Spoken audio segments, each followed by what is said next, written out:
નમસ્કાર પ્રણામ મિત્રો, જય માતાજી, જય શ્રી કૃષ્ણ.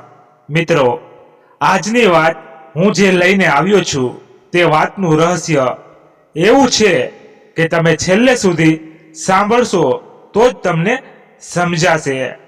તો તમને નમ્ર વિનંતી છે કે અંત સુધી સાંભળજો અને કોમેન્ટ બોક્સમાં રાધે રાધે તો લખવું જ પડશે. તો ચાલો શરૂ કરીએ આજની વાત.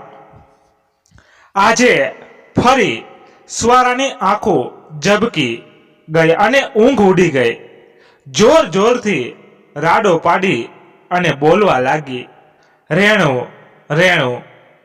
મીરાબહેન એ તેને ફરી ધીમે ધીમે કરી સુવડાવી દીધી. આ ઘટના કંઈક પ્રથમવાર થોડી હતી. આવું તો સ્વરાને નાનપણથી જ હતું. આજે 12 વર્ષની થઈ છતાં પણ આવું તેને વારવાર થતું હતું.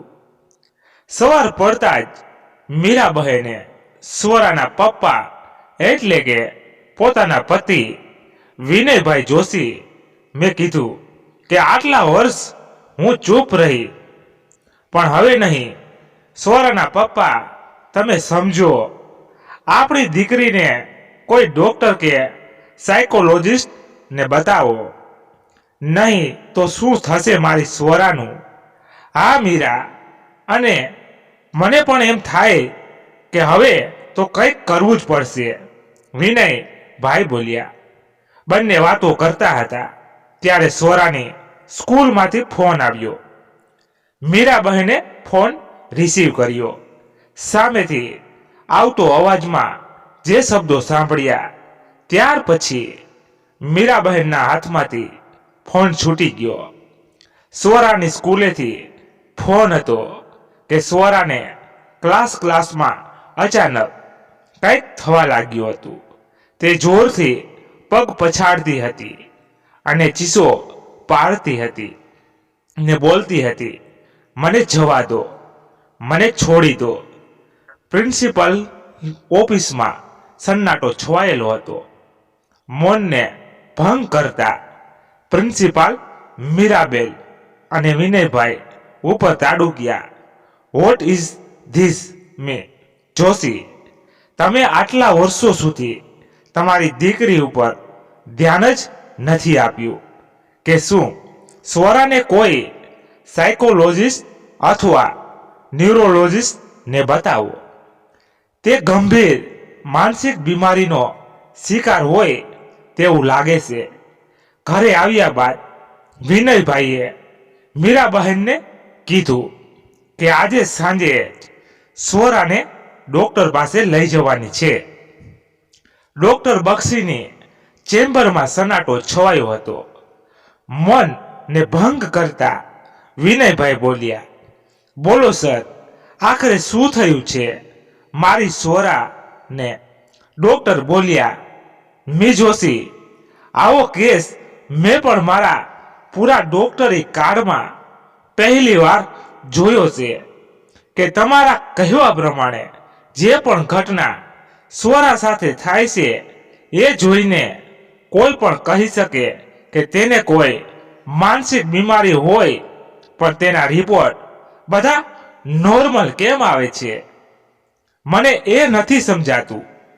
તો હવે તમે જ કહો ડોક્ટર સાહેબ, આમાં હવે અમારે શું કરવું?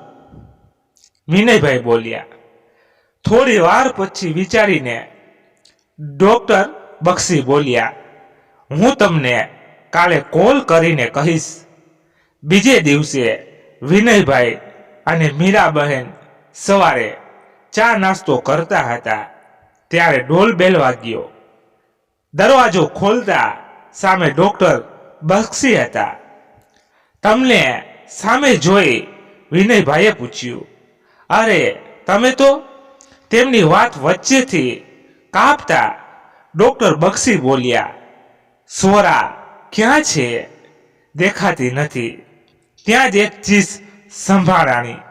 બધા બેડરૂમ તરફ ગયા તો સ્વરા ખુદને જ મારવા માગતી હોય એ રીતે કાચના ગ્લાસને તોડી પોતાના હાથમાં ઢસડતી હોય છે અને સાથે સાથે બોલતી હોય છે કે રેણુ મહા મહેનતે તેને ડોક્ટરને શાંત પાડી તેને ઊંઘની દવા આપી બધા લિવિંગ રૂમમાં આવ્યા.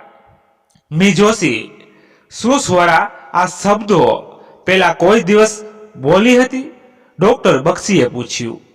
હા, એ ક્યારેક ચીસો પાડતા પાડતા રેણુ રેણુ એમ બોલતી હતી. વિનયભાઈએ કહ્યું, મી જોશી, તમે લોકો સ્વરાને કંઈક દૂર કુદરતી વાતાવરણમાં લઈ જાઓ, તેનાથી કદાચ કોઈ સુધાર આવશે. ડોક્ટર બક્ષીએ કહ્યું.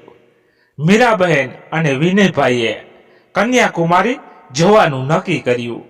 નાની અમથી સ્વરા વેકેશન ટ્રીપ માટે ખૂબ ખુશ હતી, પણ કન્યાકુમારી શું થવાનું હતું તેની કોઈને કશી જાણ ન હતી. કન્યાકુમારીની નીરવ હોટેલના કાઉન્ટર પર ની વિધિ પતાવી વિનયભાઈ અને તેનો પરિવાર રૂમમાં દાખલ થયા.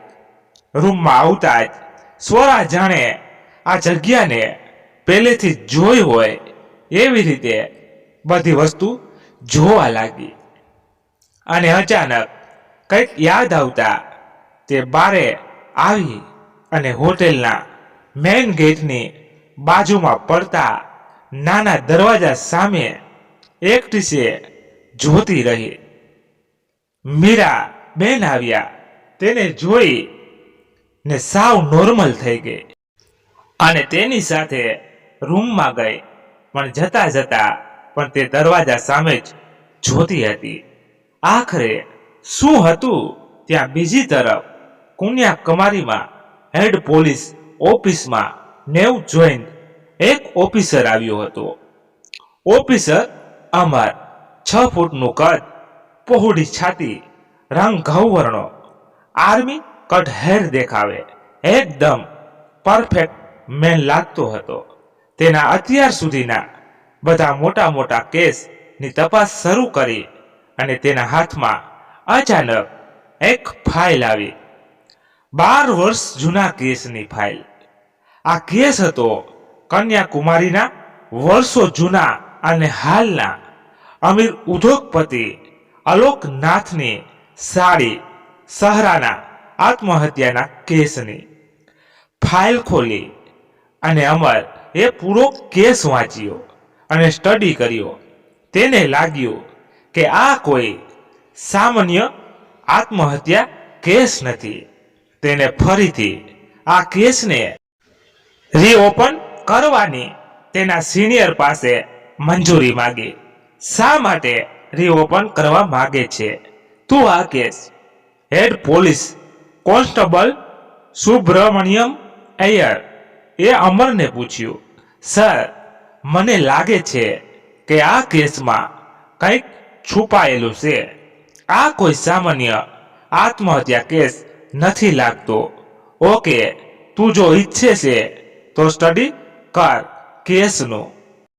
મંજૂરી મળતા અમરે તપાસ શરૂ કરી. અમરની હેલ્પ માટે સુબ્રમણ્યમ ને એક જૂના જર્નલિસ્ટ મિસ્ટર શિવકાશી ટાગોરને ભરતી કર્યા.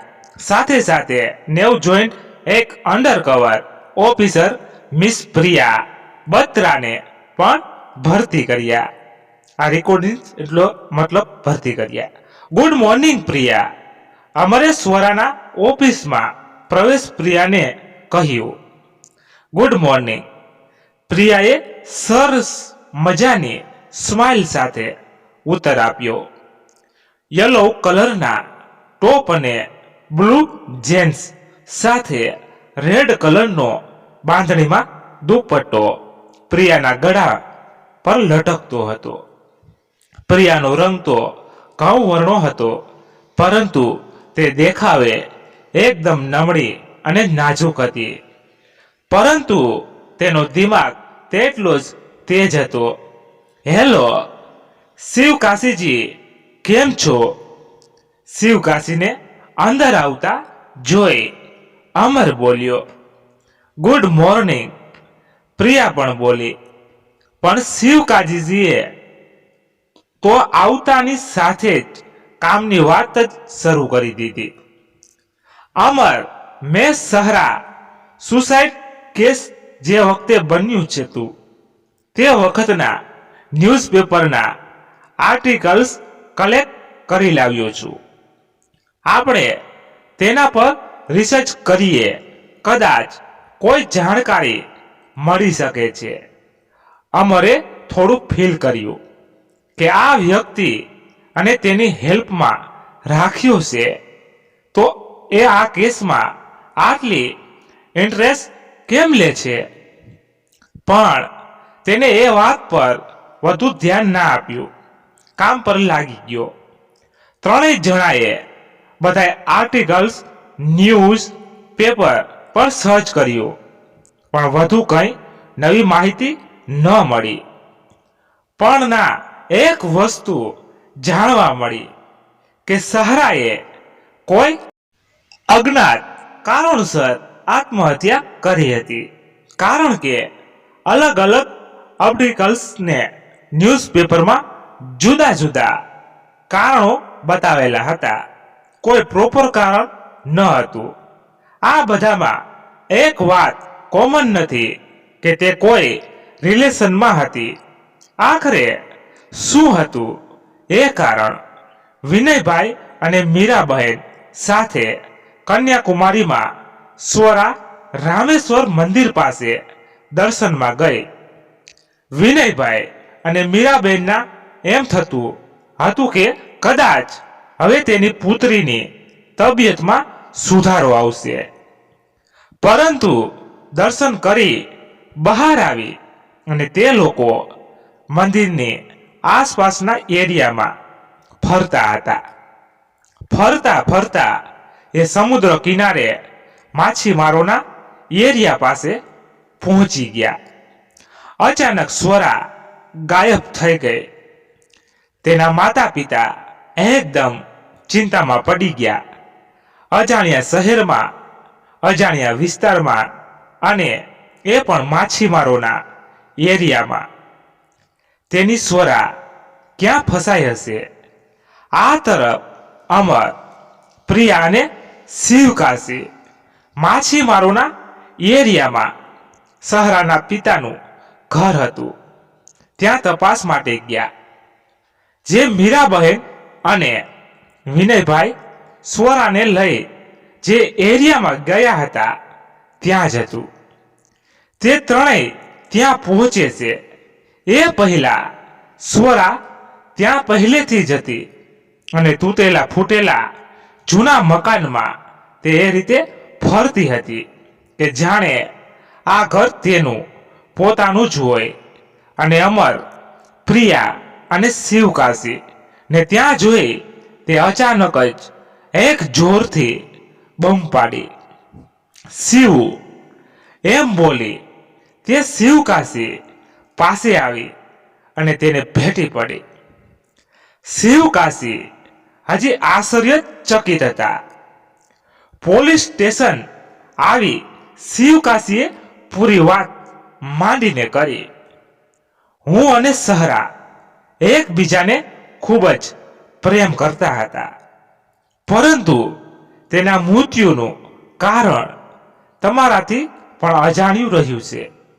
પણ હા, એક વાત છે, મને એટલી તો ખબર છે કે તેને તેના મૃત્યુ પહેલા તેની બહેન અને બનેવી સાથે કોઈ બાબતે ઝઘડો થયો હતો. કદાચ તે પણ તેનું મોતનું કારણ હોઈ શકે. શિવકાશી એક જ શ્વાસે બધું જ બોલી ગયા. મને તો પહેલા જ તમારું વર્તન અને આ કેસ પ્રત્યેનો ઉત્સાહ જોઈને કંઈક અજીબ લાગ્યું હતું, પરંતુ તેનું કારણ આ હશે એવી મને નહોતી ખબર. અમર બોલ્યો. આવો જ તો હોય છે પ્રેમ, મૃત્યુ પછી પણ રહી જાય છે. અમર, પ્રિયા અમરની સામે તાકીને બોલી. પણ મને એક વાત નથી સમજાતી કે આ નાની છોકરી કોણ છે, ક્યાંથી આવી છે અને એ સહરા અને તમારા વિશે આટલું બધું જાણે છે કેમ? અને વળી તે સહરાના ઘર સુધી કઈ રીતે પહોંચી? બધું બહુ જ કન્ફ્યુઝિંગ થઈ ગયું છે. અમરે શિવકાશીને કીધું, હા, અજીબ તો છે, અને તેનાથી બી અજીબ એક એ વાત છે કે તેને મને શિવ કહીને બોલાવ્યો, કારણ કે શિવ નામથી તો મને ખાલી સહરા જ બોલાવતી હતી. શિવકાશી બોલ્યા, આપણે આમ ચર્ચા કરવા કરતા ચાલો ને એ છોકરીને જ પૂછીએ કે એ ક્યાંથી આવી છે, કોણ છે અને શું જાણે છે. પ્રિયા બોલી. બધા ઉઠીને સ્વરા પાસે જાય છે. સ્વરા ફરી શિવકાશીને જોઈ છે. શિવ, તું મને છોડીને ક્યાં ચાલ્યો જાય છે? અને તું કેમ આવું લાગે છે? આટલો મોટો કેમ થઈ ગયો છે? એમ બોલતા તે પોતાનું માથું પકડે છે. અચાનક તેને ચક્કર આવે છે અને તે પડી જાય છે. કન્યાકુમારીના હોસ્પિટલમાં એક પ્રાઇવેટ રૂમમાં સ્વરા સૂતી હતી. બાજુમાં શિવકાશી બેઠા હતા. આ બાજુ વિનયભાઈ અને મીરાબેન બંને પોલીસમાં ફરિયાદ નોંધાવવા ગયા. ત્યારે જાણ થઈ કે સ્વરા હોસ્પિટલમાં છે. તેઓ બંને દોડતા દોડતા હોસ્પિટલ પહોંચ્યા. હોશ આવતા જ સ્વરા મમ્મી મમ્મી એમ બોલવા માંડી. ત્યારે જ મીરાબેન આવ્યા. પોતાની દીકરીને તેને છાતી સરસી ચાંપી દીધી. વિનયભાઈના આંખોમાંથી પણ આંસુ વહી ગયા. શિવકાશી એ તેને બધી વાત કરી કે સ્વરા તેને ક્યાં મળી અને કઈ રીતે મળી. મીરાબેન અને વિનય ભાઈ પણ શિવકાશીને અગાઉ બનેલી ઘટનાનું સવિસ્તાર વાત જણાવી. ત્યારે શિવકાશીને પણ થયું કે નક્કી આ કોઈ અજીબ ઘટના છે. સહરાના જીવનની દરેક બાબત સ્વરા કઈ રીતે જાણે છે. વિનયભાઈ અને મીરાબાઈ સ્વરાને લઈ હોટલના રૂમમાં આવે છે અને સાથે શિવકાશી, અમર અને પ્રિયા ત્રણેય પણ સાથે આવે છે. બેસી આ બાબતે ચર્ચા કરે છે. અવલોકનનાથ તો અહીંના મોટા ઉદ્યોગપતિ છે અને રેણુ દેવી તેમની પત્ની છે. પરંતુ રેણુ દેવીને સ્વરા કઈ રીતે ઓળખે છે? કારણ કે તે તો સહરાની મોટી બહેન છે. વિનય ભાઈ શિવકાશીને પૂછે છે, મને લાગે છે નક્કી આ કોઈ પૂર્વ જન્મની યાદ આવવા વાળો કેસ છે. શું તમે કોઈ ડોક્ટર પાસે સ્વરાની તપાસ કરાવતા હતા? શિવકાશી બોલ્યા, હા, તપાસ કરાવતા હતા, ડોક્ટર બક્ષી પાસે. વિનયભાઈ બોલ્યા, ઓકે, તમે મને તેમનો કોન્ટેક્ટ નંબર આપી શકશો? અમર બોલ્યો, okay mister Bakshi, thank you. અમરે મિસ્ટર બક્ષી સાથે વાત કરી. ફોન પોતાના ટેબલ પર મૂક્યો. પોલીસ સ્ટેશનની શાંતિને ભંગ કરતા પ્રિયાએ અમરને પૂછ્યું કે ડોક્ટર બક્ષીએ શું કહ્યું. અમરે જવાબ ન આપ્યો અને સીધો વિનયભાઈને કોલ કર્યો. તેમને પોલીસ સ્ટેશન બોલાવ્યા. વિનયભાઈ, મારો અને શિવકાશીનો અંદાજ સાચો પુરવાર થયો. સ્વરાએ સહારાનો બીજો જન્મ છે અને અનાયાસે સ્વરાને પૂર્વ જન્મનું જ્ઞાત છે. અમરે મીરાબેન અને વિનયભાઈના પોલીસ સ્ટેશનમાં કહ્યું, પોલીસ ઇન્સ્પેક્ટર સાહેબ, હું તમારી વાત સમજુ છું, પરંતુ આમાં હું શું કરી શકું? મારી પુત્રીનું જીવન તો સંકટમાં નહીં પડે ને? ચિંતાતુર અવસ્થામાં વિનયભાઈ બોલ્યા, તમારી પુત્રી મારી નાની બહેન સમાન છે, તમે ચિંતા ન કરો, પરંતુ મને તમારો અને મીરા બહેનનો સહકાર અને સાથ જોશે. અને હા, સ્વરાની મદદ ખાસ જરૂર પડશે. અમરે વિનયભાઈના સાંત્વના આપતા કહ્યું. અમર અને શિવકાશી બંને સ્વરાને સહરાના ઘરે લઈ જાય છે અને અહીં શિવકાશી જે રીતે સહરાને કહે એમ સ્વરાને બોલાવે છે. સહુ, હું ક્યાં કોફી શોપમાં તારી રાહ જોઉં છું, અને તું અહીં ઘરે કેમ આવતી રહી? શિવકાશી બોલ્યા. સ્વરા મૂંઝાઈ ગઈ થોડી વાર અને બોલી, શિવ, તને મારો પત્ર ન મળ્યો? તે વાંચ્યું? અરે, મને તને કેવું છે કંઈક તું સાંભળ, ચાલ મારી સાથે, ચાલ ને.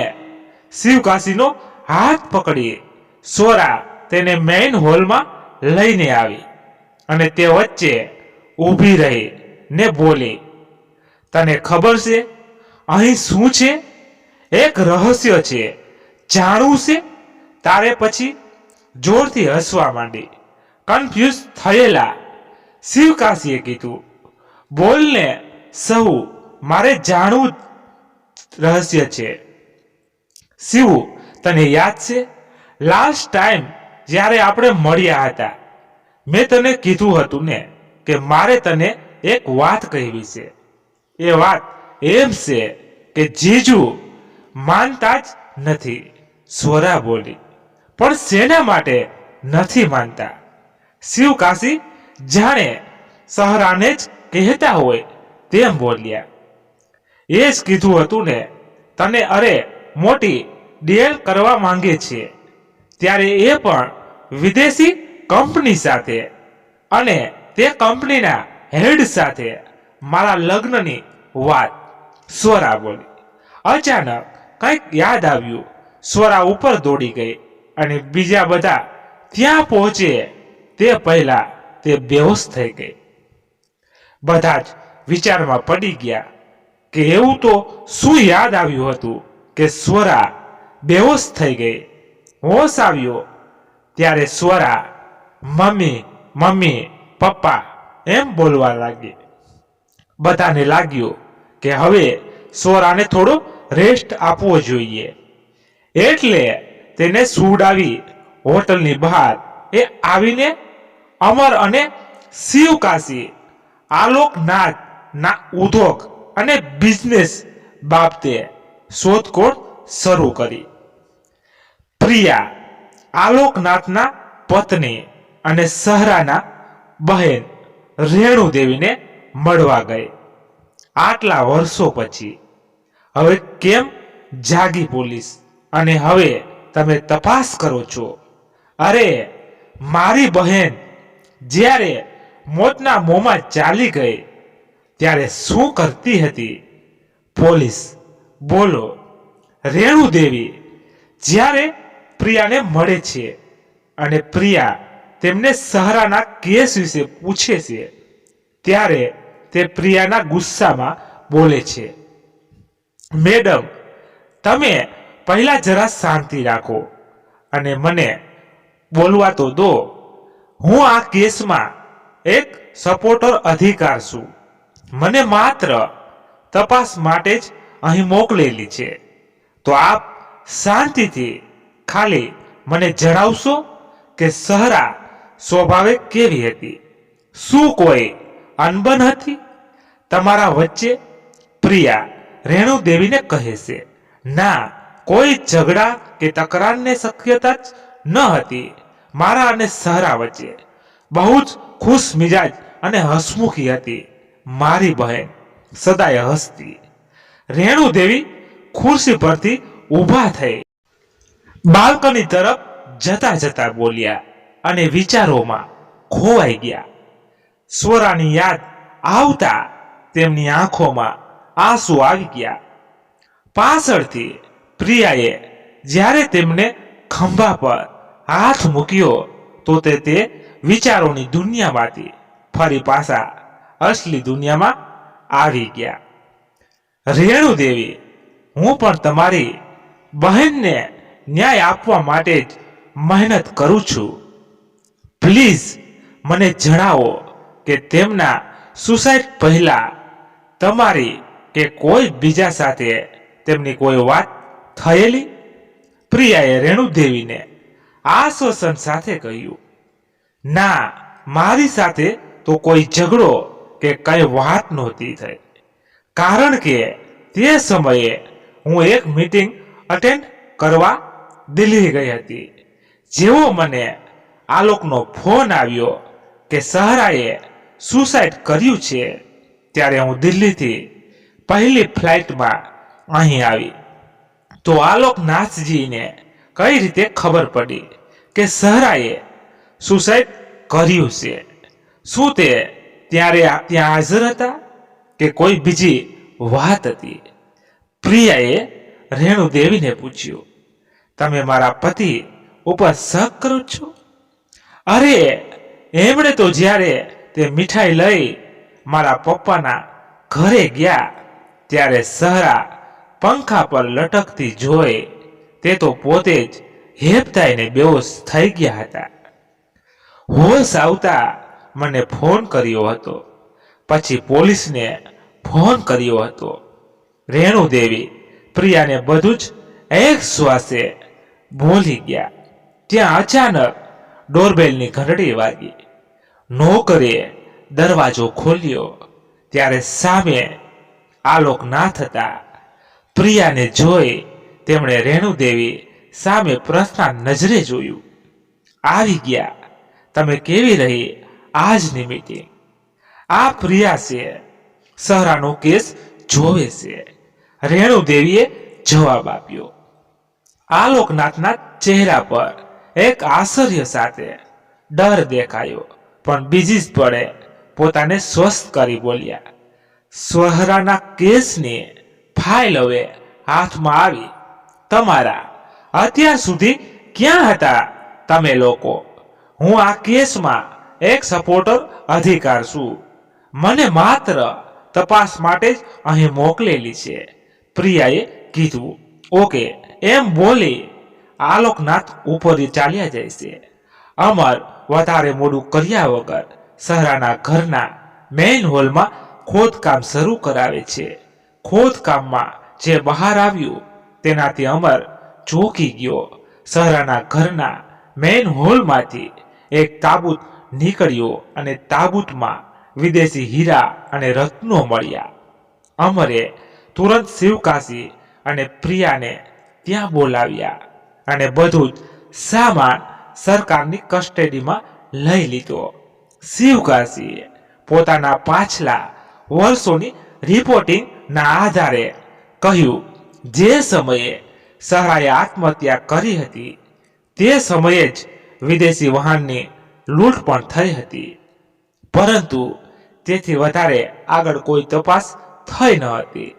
તેથી તેમાં કોઈ આગળની માહિતી મારી પાસે નથી. હીરા અને રત્નોની ચકાસણી કર્યા બાદ રિપોર્ટ એવો આવ્યો કે આ હીરા અને રત્નોની હાલની કિંમત પણ કરોડોમાં છે. તે સમયે આ હીરા અને રત્નો બહુ જ વધારે કિંમતી હતા. વિનયભાઈ અને શિવકાશીને ફોન કરી અને કીધું કે સ્વરાને હોશ આવી ગયો છે અને હવે તે લોકો ફરી અમદાવાદ પોતાના ઘેર જઈ રહ્યા છે, કારણ કે અહીં તેમની દીકરીની તબિયત વધુ બગડે તેવું તેમને લાગે છે. શિવકાશીએ કહ્યું, તે લોકો હજી રોકાય, તમને મળીને જાય. નીરવ હોટલની નીરવ શાંતિમાં શિવકાશી, અમર અને પ્રિયા વિનયભાઈ અને બહેન મીરાબેનને મળ્યા અને સમજાવ્યા કે સ્વરા જે એક કડી છે જે આ કેસને ઝડપથી સુલઝાવી શકે એમ છે. બધા વાતો કરતા હતા ત્યારે સ્વરા ઉઠી ગઈ. શિવકાશી સ્વરાને પોતાની પાસે બેસાડી અને શાંતિથી માથે અને પીઠ પર ધીમે ધીમે હાથ ફેરવી અને પંપાડીને બોલ્યા, બેટા સ્વરા, મને લાગે છે કે હવે તો તું એ જાણી જ ગઈ છો કે તું કોણ હતી, શું હતી અને અમે તારી પાસે શું જાણવા માંગીએ છીએ. સ્વરા એક સમજદાર અને શાંત છોકરી હતી એટલે તેને શિવકાશીને શાંતિથી ઉત્તર આપ્યો, હા શિવકાશી, હવે હું જાણી ગઈ છું કે હું પહેલા સહરા હતી અને તું મારો શિવકાશી, મારું શિવ. મારી સાથે શું થયું અને મારું મૃત્યુ કેમ થયું તમે એ જાણવા માંગો છો ને તો હું તમને જણાવું છું આજે પૂરી વાત. મેં કોઈ આત્મહત્યા કરી જ ન હતી. મને તો મારી નાખવામાં આવી હતી, એ પણ તમને જે હીરા અને રત્નો મળ્યા તેના માટે. શિવ, તને યાદ છે જ્યારે હું તને મળીને ઘરે ગઈ મારા મૃત્યુના આગલા દિવસે? તે જ દિવસે હું રેણુ દીદીના ઘરે પણ ગઈ હતી. યાદ છે, મારું રિઝલ્ટ આવ્યું હતું સેકન્ડ યરનું, તે બતાવવા અને દીદીને મળવા માટે. પણ હું ત્યાં પહોંચી ત્યારે દીદી ઘેર ન હતા. કોઈ મીટિંગ માટે તે બહાર ગયા હતા અને હું આવી તે જીજુને જાણ ન હતી. તેથી તે તેમના મીટિંગ રૂમમાં કોઈ વિદેશી વ્યક્તિ જોડે ફોન પર વાત કરતા હતા અને તે આગલા દિવસે આવેલા વહાણમાંથી ચોરી થયેલા હીરા અને રત્નોને નીરવ હોટલના રૂમમાં છુપાવ્યા છે એ બાબતે વાત કરી રહ્યા હતા. આ બધી જાણ મને થતા મેં એ જ સમયે નીરવ હોટલમાં ગઈ અને જે જગ્યાએ હીરા અને રત્નો છુપાવ્યા હતા ત્યાંથી હું ઘરે લઈ આવી. ઘરે આવીને હીરા અને રત્નો અને હોલમાં વચ્ચે ખોદી અને છુપાવી દીધા અને મેં વિચાર્યું કે દીદી આવે એટલે તેમને આ બધી જ વાતની જાણ કરું અને હીરા અને રત્નો ને પોલીસના હવાલે કરું. રેણુ દીદીને મેં બહુ જ ફોન કર્યા પણ તે ફ્લાઇટમાં હોવાથી તેમનો ફોન ન લાગ્યો અને ત્યારે અચાનક ઘરે જીજુ આવ્યા અને તેમને જોઈને હું થોડી ગભરાઈ ગઈ. તેમણે પૂછ્યું કે તું ઘરે આવી હતી તો મને મળીને કેમ નહીં?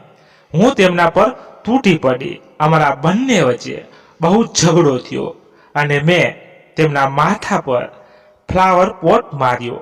જીજુના માથા પર લોહી વહેવા લાગ્યું. મને થયું કે તે બેહોશ થઈ ગયા છે એટલે હું દીદીને ફોન કરવા દોડી ગઈ. હજી હું ફોન લગાવી રહી હતી એટલામાં મારા જ ગળામાં લટકતા દુપટ્ટાથી મને ગળા પર જોરથી ખેંચી. મારો શ્વાસ રૂંધાવા લાગ્યો. હું એકદમ તડફડી રહી હતી. આખરે મેં દમ તોડી દીધો. શિવકાશી એકદમ આશ્ચર્ય પામ્યા અને બધા જ લોકોને સહરાના કેસની અસલી હકીકતની જાણ થઈ. અમર અને પ્રિયા તે જ સમયે રેણુદેવી અને આલોકનાથની બંગલે પહોંચ્યા અને આલોકનાથને ગિરફ્તાર કર્યા. વર્ષો પહેલાનો કેસ ત્યારે પૂરો થયો. સહરાના અસલી ગુનેગાર અને હીરા અને રત્નોના ચોરની પોલ ખુલીને સજા મળી. આખરે શિવકાશી એમ બોલ્યા, મને ખબર હતી કે મારી સહરા કાયર ન હતી. તે કદી આત્મહત્યા ન જ કરી શકે.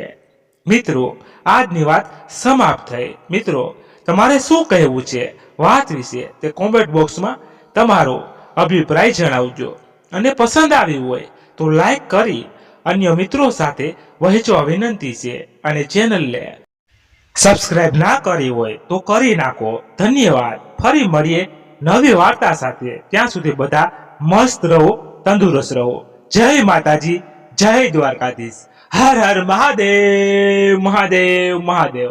જય શ્રી રામ, જય બજરંગ બલી.